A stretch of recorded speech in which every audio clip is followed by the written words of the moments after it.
खेलकूद प्रतियोगिताएं, सांस्कृतिक कार्यक्रम, स्टेज परफॉर्मेंसेस, ये सब बच्चों के सर्वांगीण विकास के लिए बहुत आवश्यक गतिविधियां हैं। इसलिए हमारा जो करिकुलम होता है पूरे साल भर शैक्षणिक गतिविधियों के अतिरिक्त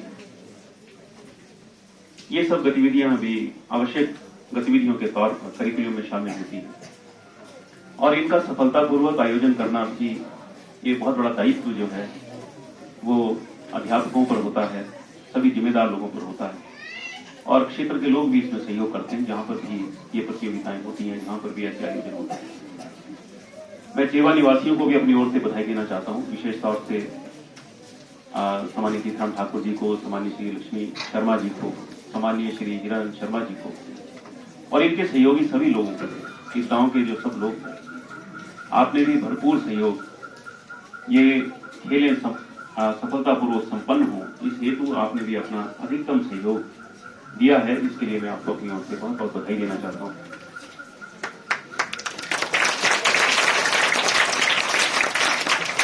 सुना और उसने उसका जो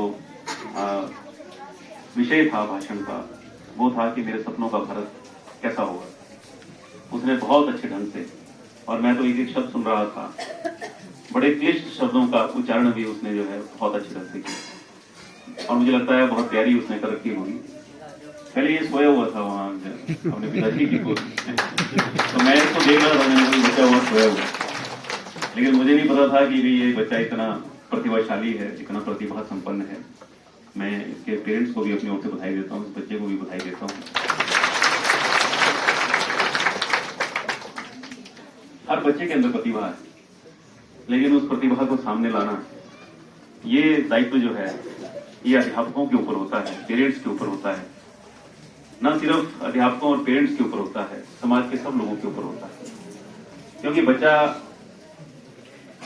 समाज से भी जो है उसका परिचय होता है, समाज में भी लोगों को वो देखता है और बच्चे अच्छे ऑब्जर्वर्स होते हैं।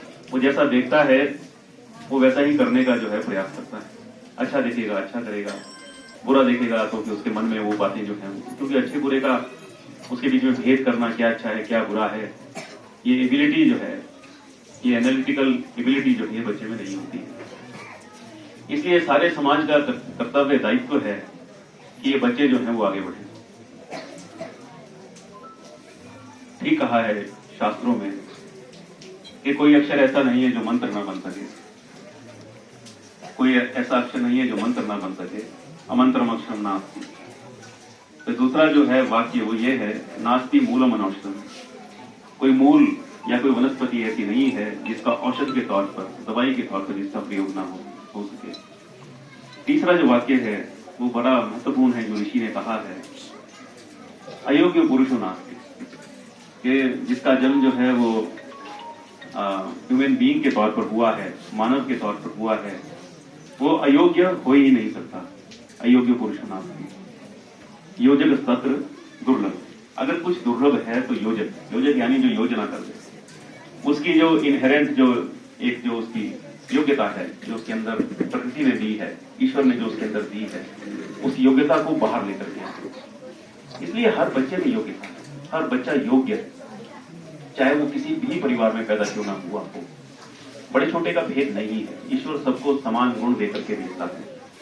वातावरण अच्छा मिलता है, जैसे अगर पौधे को हम नया पौधा लगाते हैं, उस पौधे को अगर वातावरण अच्छा मिलेगा, उसको सनलाइट उसको प्रॉपर मिलेगी, उसको हवा प्रॉपर मिलेगी, उसको पानी प्रॉपर मिलेगा और उसकी देखरेख ठीक प्रकार से होगी, उसकी आसपास की भूमि का जो है उसको हम वीड से जो है उसको हम मुक्त करते रहेंगे, उसका हम ध्यान रखेंगे, तो पौधा अच्छा विकसित होगा। तो यही तुलना जो है और यही न्याय जो है हम इसको अप्लाई कर सकते हैं जब हम बच्चों की ग्रोथ की बात करते हैं, जब हम बच्चों के विकास की बात करते हैं। तो ये सब चीजें बच्चों को भी चाहिए, एक्सपोजर चाहिए, खेल गतिविधियों में बढ़ चढ़ करके बच्चा हासिल उसमें जो है वो आगे हिस्सा ले, तो ये मोटिवेट बच्चों को जो है उनको करना है। शैक्षणिक गतिविधियों में भी बच्चा जो है वो ठीक रहे, इसलिए अध्यापकों का तो फर्ज है ही, लेकिन होता क्या है कि सारी जिम्मेदारी हम अध्यापकों के ऊपर डाल देते हैं कि बच्चा ने अगर ठीक परफॉर्म नहीं किया तो हम कहेंगे कि शायद अध्यापकों ने शायद मेहनत नहीं की, उसी अध्यापक की कक्षा में पढ़ने वाला एक बच्चा अच्छा करता है, एक बच्चा अच्छा नहीं करता। तो जो अच्छा कर रहा है तो उसके लिए तो वो जिम्मेदार है, लेकिन जो अच्छा नहीं कर रहा है क्या उसके लिए भी वो जिम्मेदार है? शायद मेरे विचार में नहीं। ठीक है, कई बार कुछ एक्सेप्शंस होती हैं, हर जगह हो सकती हैं, उससे मैं सहमत हूँ, लेकिन अध्यापक तो सब बच्चों पर समान रूप से मेहनत करता है। लेकिन मुझे ऐसा लगता है एक एक बच्चे के ऊपर फोकस करना जो है वो बड़ा आवश्यक है।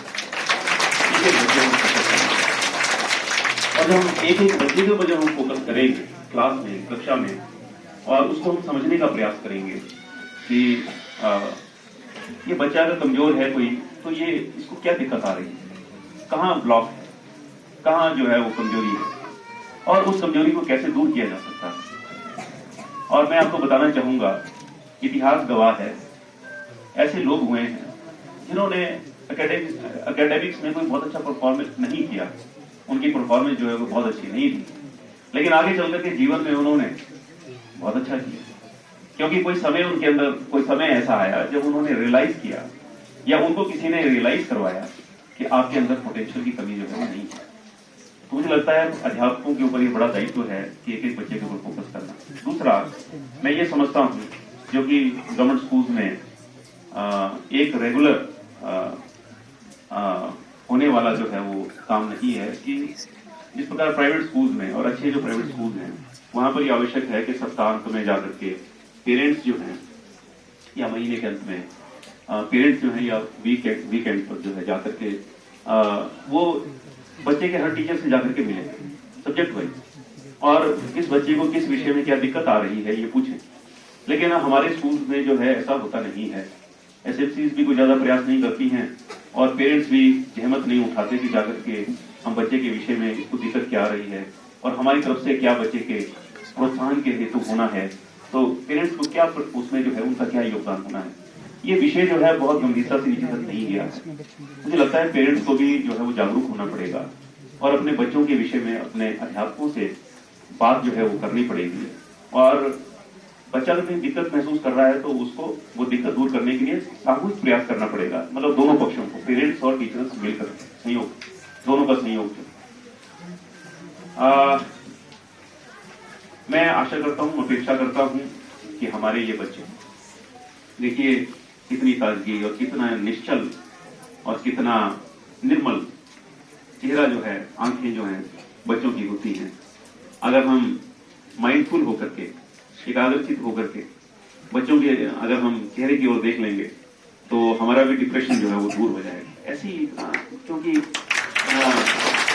बोला गया है कि बच्चे भगवान का रूप होते हैं, निश्चित तौर पर होते हैं। कितनी निर्मलता बच्चों के चेहरे पर होती है, कितनी ताजगी होती है, कितनी स्वच्छता होती है, कितनी निष्कपटता होती है। वो कोई निष्कपट नहीं, उनके मन में किसी के प्रति कोई वैर भाव ही नहीं है। अभी अगर थोड़ा थप्पड़ लगा दिया तो रो जाएंगे, थोड़ा चेहरे पर सिर पर हाथ रख दिया तो हंस जाएंगे। कितने निष्कपट सा, वो भूल जाएगा मेरे को किसी ने मारा था। लेकिन अगर मेरे जैसे आदमी को थप्पड़ लगा देगा तो फिर मरते दम तक नहीं भूलूंगा उसको, अपनी पूरी जिंदगी ढूंढूंगा मैं। क्षमाशीलता जो खत्म हो जाती है। तो ऐसा ये और यही अवस्था है जो अगर इस अवस्था में पूरे प्यार के साथ, स्नेह के साथ ये जो धन है हमारे देश का, इसको हम आगे बढ़ेंगे तो निश्चित तौर पर देश का भविष्य जो है अच्छा होगा। नीतीश ने जो बातें बोली हैं वो सारी बातें जब मैं गौर कर रहा था तो मुझे यकीन हो रहा था कि सामान्य प्रधानमंत्री जी जो बातें नीतीश बोल रहा है वो तो प्रधानमंत्री जी उस दिशा में लगे हुए हैं, वो काम कर रहे हैं देश को आगे बढ़ाने, हर प्रकार से देश को मजबूत करने में। सबका साथ, सबका विकास, सबका विश्वास, इसने ये शब्द बोले तो नारा है प्रधानमंत्री जी। और हमारा देश जो है वो अग्रणी हो, हर क्षेत्र में हम आगे बढ़े। अब देखो वो प्रतिभाएं वो दिखनी, विकसित होनी शुरू हो गई, सामने आनी शुरू हो गई।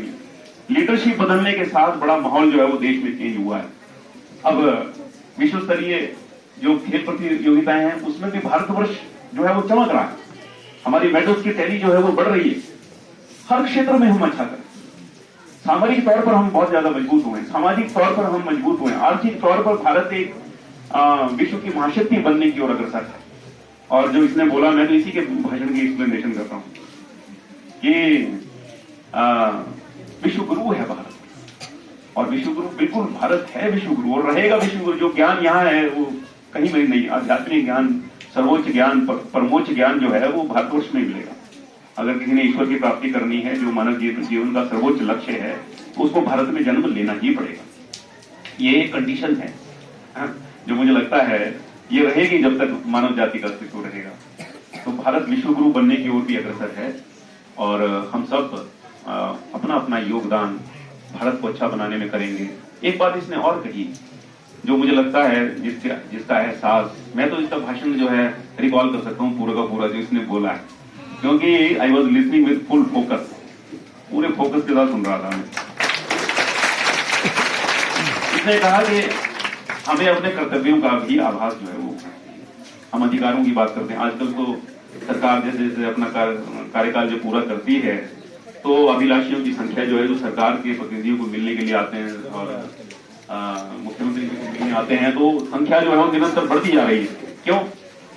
क्योंकि हमारा ये नहीं हुआ, हमारा ये नहीं हुआ, हमें जो है ये चाहिए था, हमें वो चाहिए था। यानी समाज के हर वर्ग जो है वो सरकार के कि भाई अब पता नहीं अब इलेक्शन हो जाना है, अब जो बचा कुचा टाइम है 10, 15, 20 दिन का, तो इसमें अपना जो है जो भी हमारी मांगे शेष है वो मनवा लें।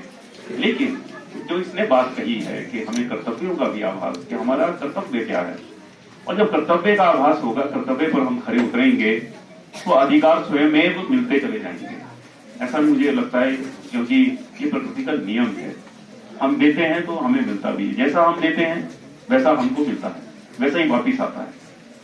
ये बिल्कुल ये नियम अकाट्य नियम है प्रकृति का।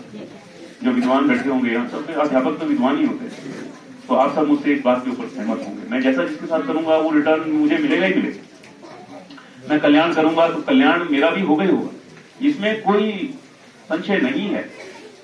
तो इसलिए समाज को बेहतर बनाने के हेतु हम तय करें अपने अपने स्तर पर मैंने क्या करना है, इस देश को अच्छा बनाने में मेरा क्या योगदान हो सकता है।